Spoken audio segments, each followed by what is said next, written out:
ஹே மனசு அப்படியே ஜாலியா இருக்குன்னு வச்சுக்கோ, டான்ஸ் அப்படியே தானா வரும். அதான் எதுக்கு ஜாலிங்கிறேன். இப்ப என்னத்த சாதிச்சிட்டீங்கன்னு இந்த ஆட்டம் ஆடுறீங்க? என்ன நந்தினி இப்படி கேட்டுட்ட? இந்த வீட்டுல எவ்வளோ பெரிய மேட்டர் நடந்திருக்கு. என் தாய்க்குளம் அதான் சுந்தரவல்லியோட ஈகோவை நான் அடிச்சு உடைச்சு என் வழிக்கு கொண்டு வர வச்சு கையெழுத்து போட வச்சேன்ல. இது எவ்வளோ பெரிய சக்சஸ் தெரியுமா நந்தினி? Sorry forgot. நியாயமா பார்த்தோன்னு வச்சுக்கோ, இதுக்கு பார்ட்டி வச்சு கொண்டாடணும். இல்லனா மட்டும் நீங்க பார்ட்டி வைக்க மாட்டீங்களா? அதை விடு. இப்ப எதுக்கு நீ வண்டி அந்த பக்கம் திருப்பிக்கிட்டு இருக்க? இது ஒரு சக்சஸ்ஃபுல் மொமெண்ட். இந்த பார், நீயும் சந்தோஷமா இரு.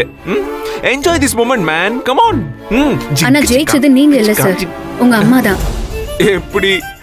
அது எப்படி? அது எப்படி? கடைசியில கழுத்து போட்டாங்கல்ல செக்ல, போட வச்சோம்ல நம்ம.